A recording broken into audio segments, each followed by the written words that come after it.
কারা রেস্টুরেন্ট বিজনেসে আসতে পারে, রেস্টুরেন্ট বিজনেসে এলে কতদিন টাইম বা ধৈর্য কতটা রাখতে হবে, আর মোটামুটি সাকসেস পেতে গেলে কোন কোন দিকে নজর রাখা দরকার? কঠিন প্রশ্ন। তো প্রথমে হচ্ছে তুমি যে একটা ব্র্যান্ড তৈরি করেছো, এই ব্র্যান্ড দাঁড় করাতে গেলে কি কি স্বপ্ন, কি কি স্ট্র্যাটেজি, কতটা ধৈর্য লেগেছে, এবং এই নিউ জেনারেশনকে তুমি কি বলবে? দেখো, এটা তো যার যার ব্যক্তিগত মতামত। আমি যেটা নাকি করেছি সেটা আমি বলতে পারি। যেটা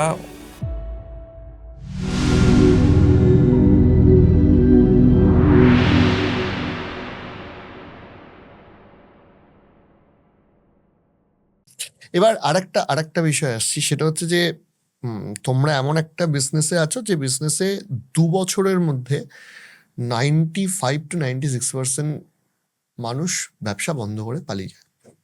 রেস্টুরেন্ট বিজনেস দেখলে মনে হয় খুব সহজ, দেখলে মনে হয় যে এই তো খাবার রান্না করব, দিয়ে দেবো, কিন্তু এর পিছনে অনেক বিজ্ঞান, অনেক ক্যালকুলেশন, ফুড কস্টিং থেকে শুরু করে, সেট আপ কস্টিং থেকে শুরু করে, মার্কেটিং থেকে শুরু করে, প্রেজেন্টেশন অবধি একটা লম্বা প্রসেস রয়েছে।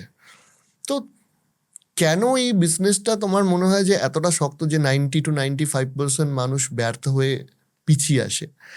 আর কেন ওই 5%-এর ব্র্যাকেটে আমার মানে তুমি মনে করো যে তোমরা পড়লে, যেখানে তারা সাস্টেন করলো, বড় হলো এবং আরো এক্সপ্যান্ড করছে? 95% যে রেস্টুরেন্ট বন্ধ হয়ে যাচ্ছে কারণ হচ্ছে একটাই, তারা বিজনেসটা করছে শখে। শখে যদি বিজনেস করে সেই বিজনেস হবে না।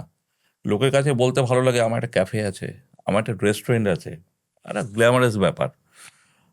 তো ওইটা করলে কোনোদিন রেস্টুরেন্ট হবে না। তোমাকে জানতে হবে যে, প্রথম কথা যে বললাম, তোমাকে ফুডি হতে হবে প্রথম।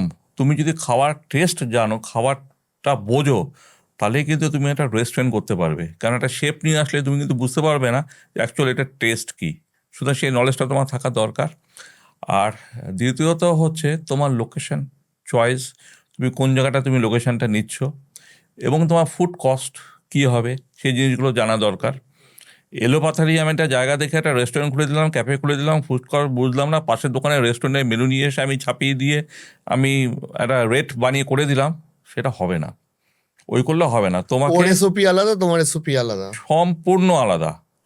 এবার এবার এবার এবার তুমি আমাকে একটা কথা বলো, যে বহু ছেলে মেয়ে এখন ভাবছে যে আমি একটা মানে ক্লাউড কিচেন বা বাড়ি থেকে রান্না বান্না করে, মানে এই যে রেস্টুরেন্ট তুমি বললে যে একটা, মানে একটা খুব সুন্দর একটা গ্ল্যামারাস বিজনেস, বহু ছেলে মেয়ে ভাবছে যে আমি একটা বাড়ি থেকে রেস্টুরেন্ট করব, মানে বাড়ি থেকে খাবার দাবার রান্না করব এবং অনলাইনে ইত্যাদি ইত্যাদি করব। কারা রেস্টুরেন্ট বিজনেসে আসতে পারে, রেস্টুরেন্ট বিজনেসে এলে কতদিন টাইম বা ধৈর্য কতটা রাখতে হবে, আর মোটামুটি সাকসেস পেতে গেলে কোন কোন দিকে নজর রাখা দরকার? কঠিন প্রশ্ন। তো প্রথমে হচ্ছে, তুমি কি ব্যবসা করতে চাইছো সেটা তোমাকে মাথায় রাখতে হবে, যে আমি এই বিজনেসটা করতে চাইছি। সেই ব্যবসা নিয়ে তোমাকে একটু লেখাপড়া করতে হবে, জানতে হবে। তা তুমি যদি সেটা লেখাপড়া না করো, তুমি সেই ব্যবসাটার জন্য উপযুক্ত নও, সেটা তোমাকে মাথায় রাখতে হবে। আর এটা হচ্ছে, ক্লাউড বিজনেস করো আর যেটাই করো, সেটা কিন্তু ফুল টাইমার হতে হবে। তুমি শখে শনিবার রোববার দিন বিজনেস করলে, বাকি দিন তুমি অন্য কাজ করলে, তাহলে কিন্তু তুমি সেটা পারবে না। তোমাকে জানতে হবে তোমার রেসিপিগুলো কী আছে। ক্লাউড কিচেনে তোমাকে ইনভলভ হতে হবে। একটা শেফ হয়তো তুমি রাখতে পারো, বা নিজেও তুমি যদি রান্না করো, নিজে রান্না করতে পারলে ক্লাউড কিচেনে ওর থেকে ভালো কিছু হয় না, তুমি যদি রান্না জেনে থাকো। তবে গ্যারেন্টি ওই ক্লাউড কিচেন দাঁড়াবে যদি তুমি নিজে ইনভলভ হও এবং নিজে যদি তুমি রান্না করতে পারো। কারণ এরকম অনেক ক্লাউড কিচেন আছে। ক্লাউড কিচেনের থেকে এখন নতুন একটা বেরিয়েছে, সাপার ক্লাব। ঠিক আছে, তুমি শনিবার রবিবার করে এরকম তুমি নিজে মেনু একটা করলে, মেনু করে তুমি লোকজনকে ডাকলে, ডেকে তুমি ওখানে খাওয়ালে, গান পরিবেশন করলে, আরও তুমি অনেক কিছু অ্যাক্টিভিটিস করতে পারো। এগুলো আজকালকার দিনে চলছে এবং সুপার ডুপার হিট। ব্যাঙ্গালোরে তো আমি তো, যেহেতু আমাদের আউটলেট হয়েছে, আমি এরকম দেখেছি কয়েকটা সাপার ক্লাব রোমিয়ে চলছে। শুধু শনিবার শুধু রবিবার? শনিবার রবিবার করে করছে, মানে অভাবনীয় রেসপন্স। আমি জানি না কলকাতাতে এরম কতটা হয়েছে আমার না। মাথায় এসেছিল, বাট সময়ের অভাবে আমি হ্যাঁ, করিনি। না, যাদের সময় আছে তারা যদি এটা করে, সাকসেস হবেই, কারণ লোকে সবসময় নতুনত্ব চায়, একঘেয়েমি জিনিস চলে না এগুলো। এইগুলো আবার সাকসেস পেতে গেলে লোকেশনটাও খুব ইম্পর্টেন্ট।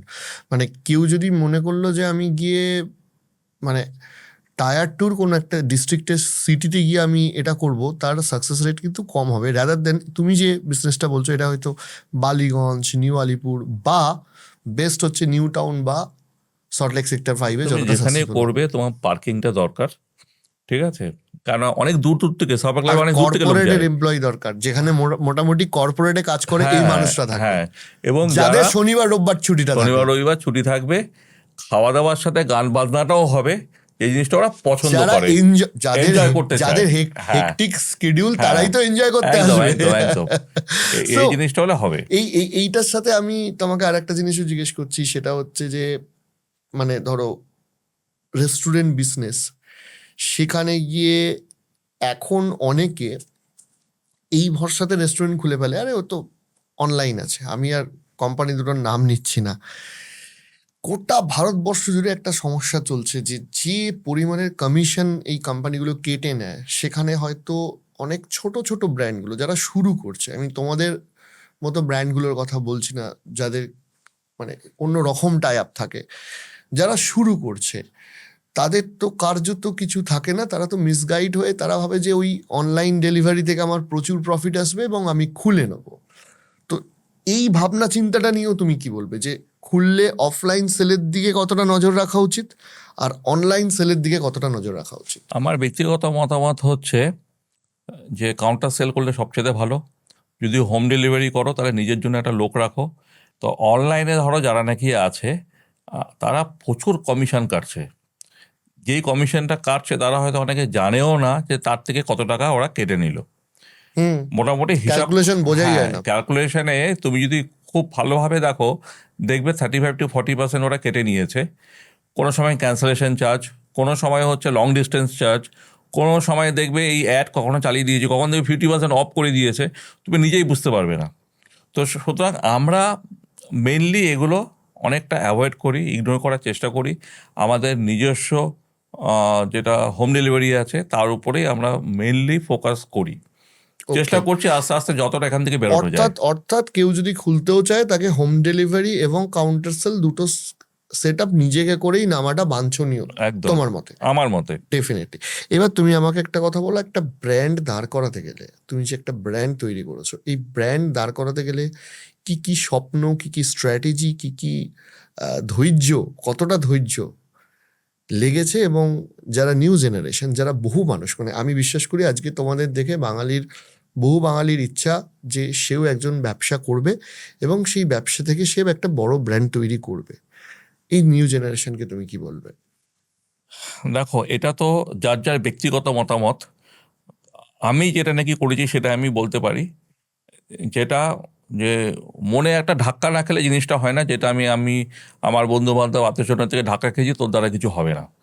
তো এই জিনিসটা যদি একটা ফিল থাকে ভিতরে যে আমার দ্বারা সত্যি কি কিছু হবে না, আমাকে কিছু প্রমাণ করতে হবে, এই জিনিসটা আগে দরকার। মনে খুব সুখ আনন্দ থাকলে কবিতা আর লেখা তোর যায় দ্বারা না। কিছু হবে না থেকে ডিমোটিভেটেড না হওয়াটাও খুব দরকার। হ্যাঁ, ওটাও হওয়া দরকার। তো সেই জিনিসটা আমার মাথায় ছিল। আর যেহেতু আমি খুব ফুডি, স্কুল থেকে বেরিয়ে এসে আমি কোথাও খেতাম, তো খেয়ে খেয়ে আমার মাথায় সবসময় একটা চিন্তা হতো যদি আমি যদি এটা করতে পারি। তো সেই জিনিসটা আমি ভেবেছি। কোনো সময় ভেবেছিলাম যে ওই ব্র্যান্ডের একটা ফ্র্যাঞ্চাইজি যদি আমি নিয়ে চালাই তাহলে কেরম হয়, খুব ফেমাস ফ্র্যাঞ্চাইজি। ওনারা আমাকে আলটিমেট 2-3 মাস ঘোরাবার পরে নাই বলে দিয়েছিল। তো উনি যদি হ্যাঁ বলতো তাহলে হয়তো আজকে বাবুর্চি বা ভূতের রাজা জন্মাতো নয়। তো ওই যে না বলে দিয়েছিল, তখন আমি ভাবলাম যে ওর যদি একটা ব্র্যান্ড হতে পারে, হয়তো 20-25 বছর আজকে উনি এই জায়গায় এসছে, তাহলে আমি কেন পারবো না? তো অনেক চিন্তা ভাবনা করে আমি মানে ফুড রিলেটেড এরকম একটা ব্যাপার নিয়ে যদি একটা নাম যদি আমি দিই তাহলে কেন হয়, সেটাও নিয়ে আমি রিসার্চ করেছি। তো দেখলাম যে ওই মাল্টি কুইজিন যদি একটা টেক আপে আমি করি, তার নাম কী হলে ভালো যাবে খাবারের সাথে।